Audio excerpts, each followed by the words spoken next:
from BC Dubs, back to bring you folks another hopefully watchable video. Man, it feels good to be back talking about music.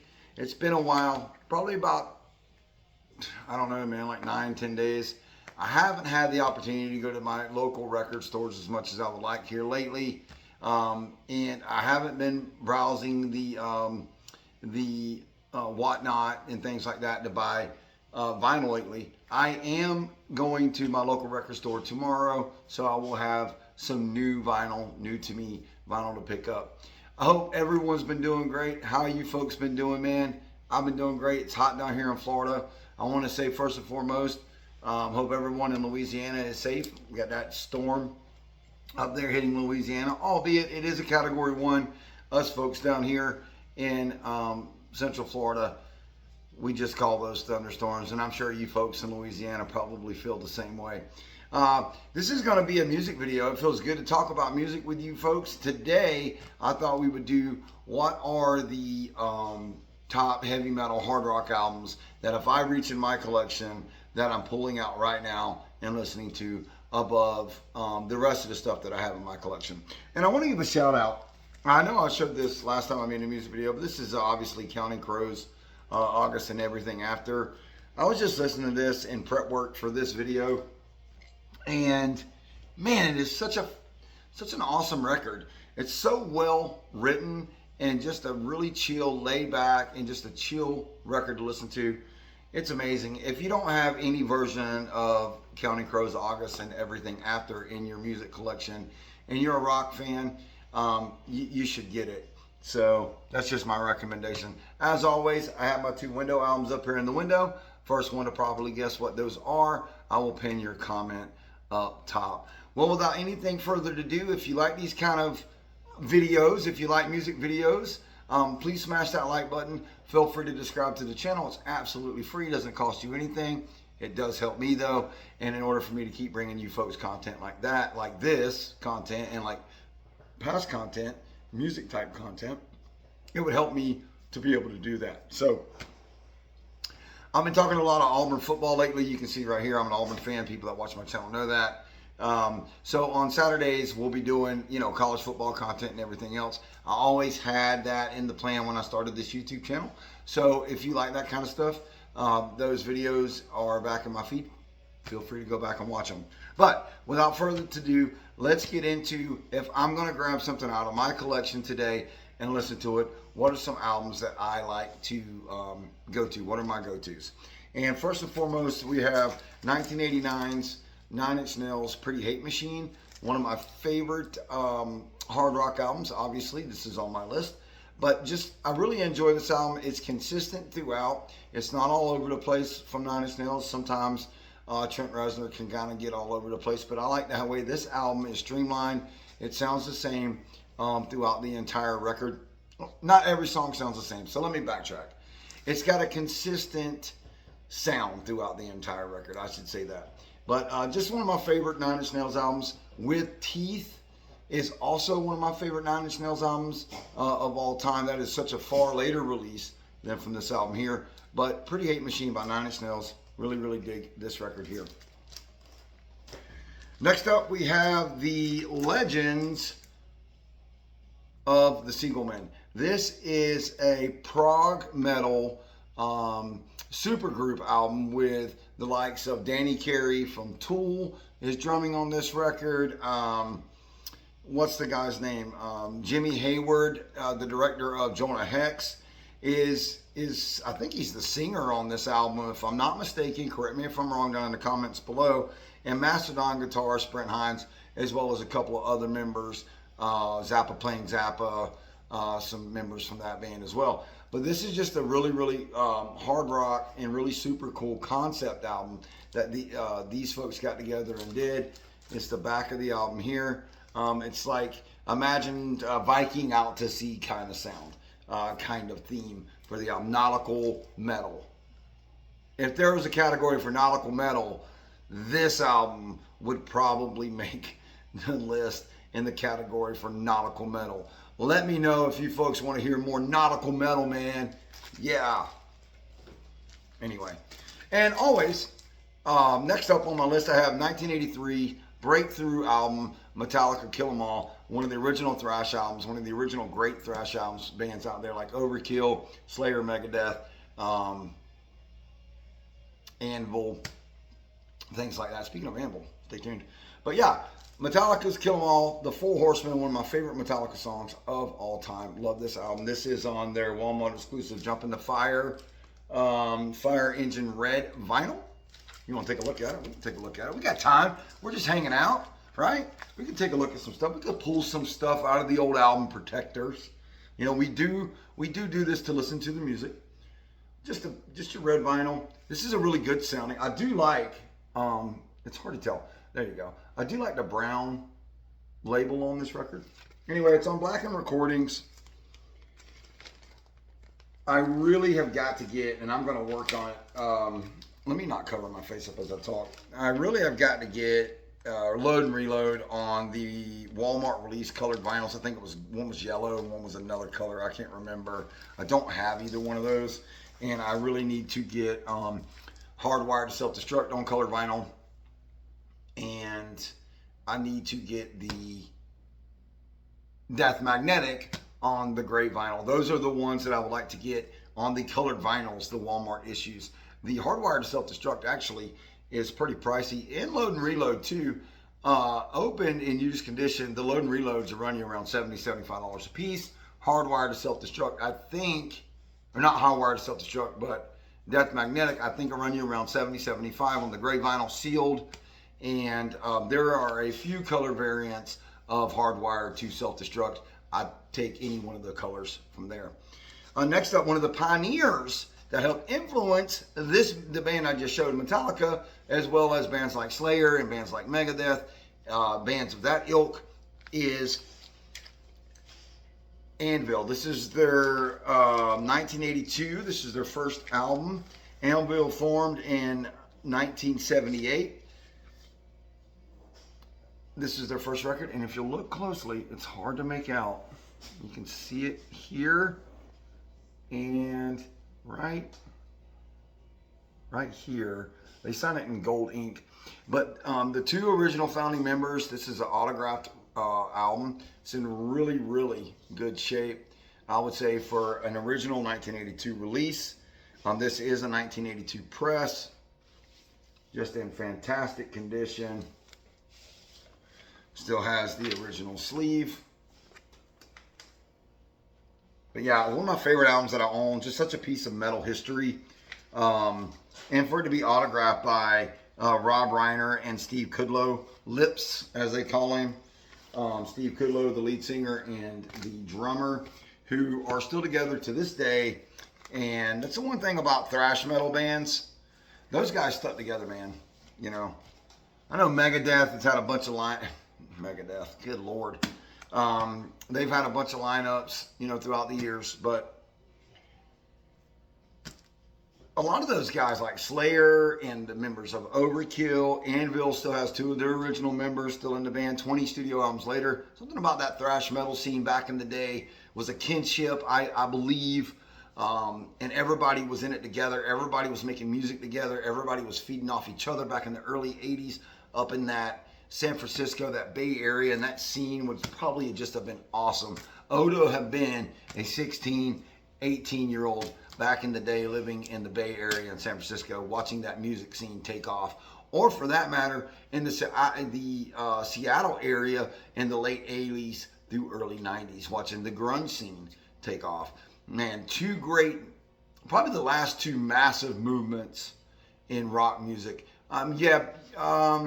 Nu metal was also a big movement with bands like Linkin Park and Korn, Limp Bizkit, bands like that. But grunge and thrash metal were probably the two biggest movements that we had since, you know, heavy metal with bands like Black Sabbath and Led Zeppelin, and bands like that.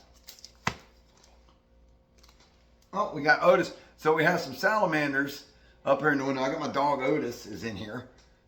Say hi, Otis. He can't talk really, obviously. I'm trying to teach him to talk. He's pretty smart. What's up, buddy? Anyhow, next up, we have Thin Lizzy's Nightlife, 1974, Thin Lizzy's Nightlife. Just a killer hard rock album. I like to go, and I got 5 Thin Lizzy albums, one of my favorite bands. Just a killer rock album, and that comic book esque album art is just super killer. But Thin Lizzy, man, you can't go wrong with Thin Lizzy. And there's not a bad song on that record. You put it on, you let it play, flip it over, let it play, boom, it's done. Listen to the whole record, it's fantastic. Next up, we have Ratt. Yes, there's going to be some hard rock, heavy metal, hair metal on here as well. How you like my hat, by the way? This was a Cure for Cancer, the NFL Cure for Cancer. I'm a Carolina Panthers fan. Let me know in the comments below if you like it. My wife hates it. I like it. Anyway, Ratt, Out of the Cellar. You know, this album right here, Ratt with, you know, round and round, what goes around comes around. Everybody knows that song, but this record is just awesome, man. It's an awesome hair metal album from, what was it? When did they come out with Out of the Cellar? 1984. Just a killer hair metal album. Helped, you know, one of the main bands, I would say at the time, that was launching that, you know, hair metal scene. Obviously, there were bands before them like Motley Crue and whatnot, but Ratt was certainly had their place in the hair metal, heavy metal scene. Love this record. We'll put it on any time. Speaking of the predecessor, this is a 1982 reissue of Motley Crue's first album, 1981's Too Fast for Love. This is a like I said, a 1982 reissue. Just a killer album. Probably my favorite Motley Crue album. I like the early Crue, man. I mean the really early Crue. It's a killer hard rock, hair metal record. And I feel like there's not much more I need to say about this. Motley Crue's Too Fast for Love. Next up, a more obscure band that I recently found a couple of weeks ago. I've showed this album on my channel before. Killer thrash metal, you know, on this record. The vocals, like a little bit to be desired, but just musically with the guitar play and the thrashiness of it, you get some early vibes, early Metallica, early Megadeth. Not quite as talented, but it's there. And this is, you know, I'm not going to say the word, but you can see it on the title. The Bee is Back. This is a 1987 release. This was their second album. I believe they only have 2 or 3 albums. The band was formed back in 1980, and this album was actually written in 1984. But due to problems with the record label and everything else, it didn't get released actually until 1987. But if you haven't heard this, check this out on Spotify or YouTube Music or whatever. Give it a listen. If you like thrash metal, you'll like this album right here. I guarantee it. Funny thing about this album, to tell you how much promise this band had back in the early 80s as a thrash band. In Metal Massacre's first compilation album, you know, the famous compilation album with Hit the Lights from Metallica, the 1981 Metal Massacre. One of their songs was also on that same compilation album. So just to let you know, they were trying to break through. At the same time, our boys Metallica were trying to break through. Shout out to Metallica always. Next up, I've showed this album a couple of times recently on the channel. This is Extreme's Porno Graffiti. Just a fantastic album. Man, if you like guitar riffs and lead guitar and shredding guitar, you know who plays for Extreme. Just a killer album. This album's got everything. Heavy metal, hair metal, a little bit of power metal, a couple of ballads. Just a killer record. You know, everybody, you know, they think of Extreme and they think of More Than Words, but man, there was so much more. Extreme was such a more heavy band than just the song More Than Words. I mean, More Than Words is 2 guys sitting down with an acoustic guitar. If you haven't listened to Extreme and you haven't given them a shot because of that ballad, go back and listen to this album I would recommend. Extreme, Porno Graffiti, just a killer record. Back to thrash metal again. This is Megadeth's 2016 release, Dystopia. I'm going to take this out. I never take this out and show it. We're going to take this out because we are hanging out tonight with each other. And it's a picture disc. I don't really care if I get my hands on it because I don't play picture disc, because anybody knows anything about picture disc, they sound absolutely horrible on the record player. But it is a cool album. This is Megadeth's Dystopia. Let me turn that over. Just a killer picture disc, though. I will say that. And I'll also say something else. I do have this album on CD. So when I want to listen to this record, I'll listen to it on CD. I guess I'll hold it. This is one of the best heavy metal albums in the last 15, 20 years. It is just a killer heavy metal album. The riffs, the lyrical content that's on this record, and Dave Mustaine vocals are just killer. The production on this record is amazing as well. He hit it out of the park with Dystopia, man. Out of the park. I know that this album, I think, Avenged Sevenfold, The Stage, and Hardwired to Self-Destruct all came out in the same year. It was a great year for hard rock, heavy metal, 2016. I would say that this particular album was better than, obviously, better than Avenged Sevenfold's The Stage and Metallica's Hardwired to Self-Destruct. I hate to say that, but as a true heavy metal fan, this was more heavy metal than Hardwired to Self-Destruct. Now, Hardwired to Self-Destruct is great for its own rights, but not every song on that. So there were some hard rock vignettes on Hardwired to Self-Destruct and things like that. This is just straight in your face heavy metal, and it was a killer job by Dave Mustaine. The only problem I would say that I have with Megadeth, and some could say the same thing about Metallica, I guess, but just the lack of consistency with Megadeth's records. I mean, they're all over the place. And people would say, well, yeah, but Metallica's, Kill 'Em All, Ride the Lightning, Master of Puppets, and Injustice for All were heavy metal thrashy records. And I would say, no, they weren't. I would say Metallica was not playing thrash after Kill 'Em All. I think Kill 'Em All was their thrash album. And then they started, integrating some more ballady stuff, some more melodic stuff in, obviously in Ride the Lightning.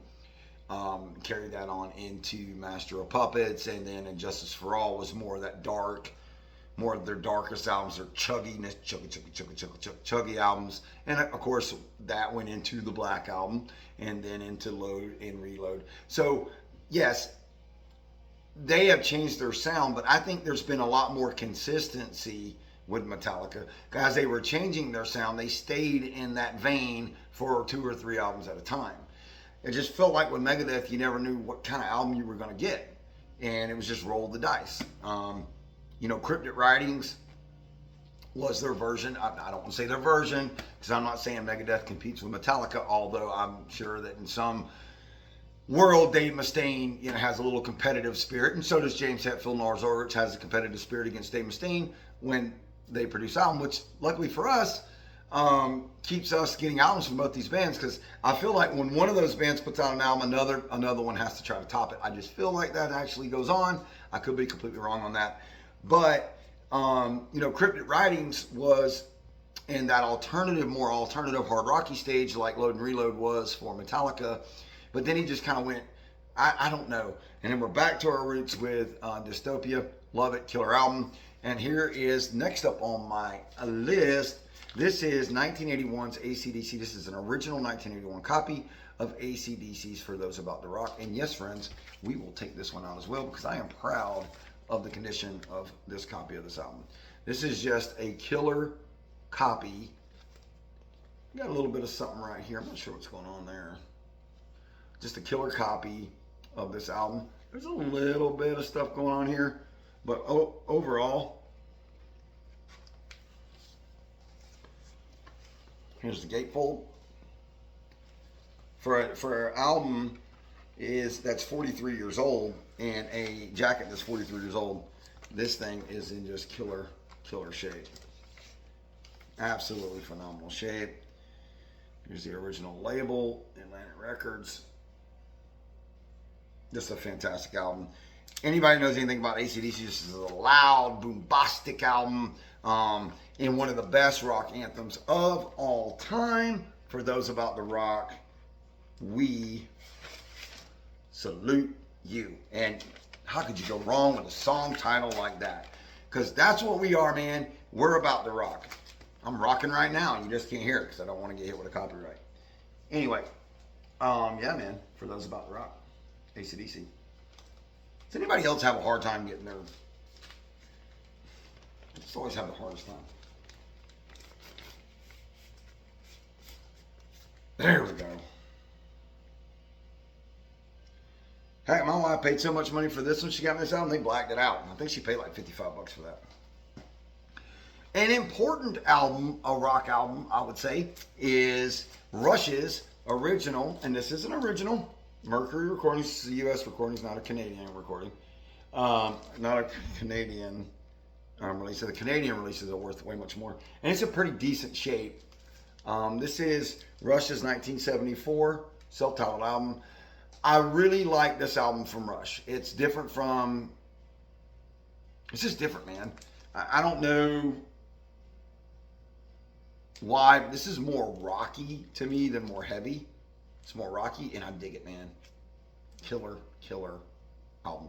Rush's first album. Next up, something a little more modern. For my folks needing some modern stuff. What do you got, Brent? What do you got that's new? What do you got that I haven't heard before? You got something you don't have to dust off that we've all heard a million times? For that person, I do have something for you. This is Eternity's End, 2000 and, what is this? I wrote this down. 2018, or 2020. Sorry.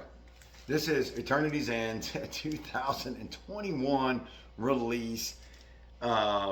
Embers of War, and man, that is exactly what this album sounds like. This is a German band that was formed in 2014. It is just killer. If you like crunch, it's got crunch. It's got crunch. If you like leads, got the leads. Whatever you want, man. Vocals, killer. German band, Eternity's End. This particular album is on clear vinyl. And it sounds fantastic. If you haven't heard of Eternity's End and you're a heavier side of heavy metal, and you don't like, and I don't want to, single anybody out, but if you don't like black metal or any of that grindcore kind of stuff, if you don't like that, which I never really did get into that much. I liked a little bit of it, like Philip Anselmo and guys like that. They were on the extreme of my listening to of stuff like that. This is nice, crisp, clean vocals, very well done, very well produced, and just a heavy album. Next up, we have 1996 release Poison's Greatest Hits, but this is a 2020 reissue of the 1996 release. I've showed this album before. This is on, let me pull it out, lime green. And green. It's a double LP. Man, if I want to get my weekend started, I can put this album on and put on Give Me Nothing But a Good Time. How could I resist? Yeah. See, you feeling it too. I know. Nothing But a Good Time is the lead-off song on the side A of the first LP of this record, and it just goes through. I mean, we got Nothing But a Good Time, Talk Dirty to Me, Unskinny Bop, obviously Every Rose Has a Thorn, Ride the Wind, Look What the Cat Drug In, So Tell Me Why, Something to Believe, Such a Thing, Lay Your Body Down, Flesh and Blood. I mean, it's just killer. I like Poison. Out of all the hair metal bands, this is probably my favorite, Poison. Next up, a little more obscure, a little more harder to find out there this is Drive. They only had 2 albums. I do believe the lead singer passed away after 2 albums. This is Drive, Characters in Time. This is their 1988 release. I think this is more of a power metal band, kind of Queensryche-ish, not nowhere near as talented, but it's got a Queensryche sound to them. I think this was a band that kind of suffered from the time. We were coming at the end of the 80s to the power metal, kind of getting into grunge, and I think this band just blossomed a little too late. But this album, Drive, Characters in Time, is killer. If you like hard rock / power metal, you can't go wrong with Drive, Characters in Time. Just to read a couple of their titles of their songs, you have Kamikaze, Stormtrooper, Heroes Road, Snake Eyes, Eternal Mercenary, The Entity, Sinister Minister, and Forever and a Day. So not your typical lovey-dovey, you know, sleazy, you know, hair metal crap. This was more thought-provoking. This was more just better than a lot of that other cheesier metal from back in the day, or cheesier power metal, I should say, from back in the day. But if you haven't listened to Drive Characters in Time, wherever you get your music, give it a listen. You will not be disappointed. Next up, we have Florida's very own, from Gainesville, Florida, 1983's release, Axe Nemesis. I do believe Axe, what did I have written down here? Formed in 1980. They disbanded in 2012, I believe it was. Just a killer hard rock album. I love their logo. It's the alien every time with the Axe guitar. Just a great, you know, nothing really jumps off the page at you, but just a great album, hard rock album, Axe Nemesis. Love it. And now we came down to the end of the video, and I know this isn't a heavy metal, maybe, definitely hard rock in parts. Most of it, I would say, is hard rock. I know that the lead songwriter in the band's inspiration mostly came from hard rock and heavy metal, and that is good enough for me. And one of the reasons I want to bring this up, because we are a mere 7 days, well, no, yeah, tomorrow we'll be 7 days away from a bucket list concert of mine. This is Creed's 1999's Human Clay. They just had a 2024 deluxe reissue of this. Man, the momentum for this Creed tour has been off the charts. Nothing but good press, nothing but good things. Their albums are coming back on the charts. They're in top 10s in a lot of the rock and adult contemporary rock categories all over the place. It is setting up to be an absolutely monumentous show here at the Mid-Florida Amphitheater on Friday, next Friday, and yours truly will be there thanks to Steve Baez. They also are bringing special guest Train, and Three Doors Down, which I have never seen Three Doors Down live, and obviously I haven't seen Creed live because them Son of Guns decided to break up before I had an opportunity to go see him live. I love Creed. I know every word to every one of their songs, every riff to every one of their songs. They're just an amazing band, great songwriting, great vocals, and anybody that knocks Creed, man, come on, man. You're just jealous because they're so talented. I don't know what's wrong with you. Ken Scott Stapp get a little sappy and annoying sometimes, sure. But is he sappy and annoying when you're listening to him on the radio? I mean, you're not seeing the guy. You're just listening to him. And what are you listening to? His vocal talent. And you cannot deny that the guy has one of the best hard rock voices of all time. And who can forget about Mark Tremonti back there on the 6th string back there just killing it. The clean guitar that is throughout Creed, which threads throughout all their albums that Mark Tremonti plays, which is a signature of Creed's music, is just killer. If you like clean guitar, it's Creed, man. You know, he's carried some of that other stuff into Alter Bridge. Not so much in Tremonti. Tremonti's more of his solo record and solo band, more of his heavier stuff. But man, Mark Tremonti, I don't know how he does it. Creed, he does the Sinatra stuff. He does his, I think they're recording or fixing to go in the studio for a new Alter Bridge album. He just finished up recording a new Tremonti album. I know it's selfish to say for Mark Tremonti, who's got all those other people counting on him. Well, not really. I mean, the members of Creed are Alter Bridge without Scott Stapp. That's just a weird dynamic. I don't even, how does that work? Like, you're going out on stage with, and you're going out on tour with everybody from Alter Bridge, but Scott Stapp, and then you go in the studio with everybody from Creed to make an album without Scott Stapp. That's got to be weird. You know, it had to have been a tough road to hoe for Scott to come to peace with all that. And I don't really know if he has. To be honest, and I don't care if he's faking it till he makes it.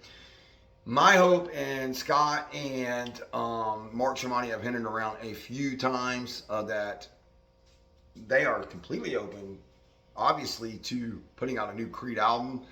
Mark Tremonti likes to say that most of their Creed content, short of obviously their first record, My Own Prison, they would take bits from their sound checks when they were getting ready to play live, and they would diddle, you know, during their sound checks. And a lot of the Creed albums came from stuff like that, or when they were on the road on tour playing, you know, on the tour bus and things like that. Now, I'm pretty certain that Creed is not all traveling together on the same tour bus. They're probably all flying in separately.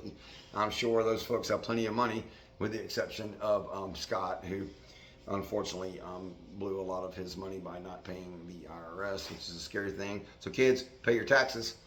But anyway, that is what, if I went to my collection right now and I wanted to listen to some heavy metal, that is what I would grab out of my collection. I hope some of you folks that are watching, I hope I get to see you guys at the Creed concert next week in Tampa. I hope it's not as hot as it is tonight, but it is an outdoor venue, so maybe we'll get a little rain shower. I'll be covered up underneath the canopy, so it won't matter to me, but you folks that may have got lawn seats, it might be a problem for you. But anyway, super excited about the show that's coming up next Friday night. Super excited to be doing this music content with you folks and spending time with you folks. Anyway, man, if you like this video and you like what you heard today, if you got any music and what are you listening to right now that's hard rock and heavy metal? What is something I haven't mentioned that I need to be listening to right now? If you folks know, leave it in the comments below, and I will see you folks on the next one.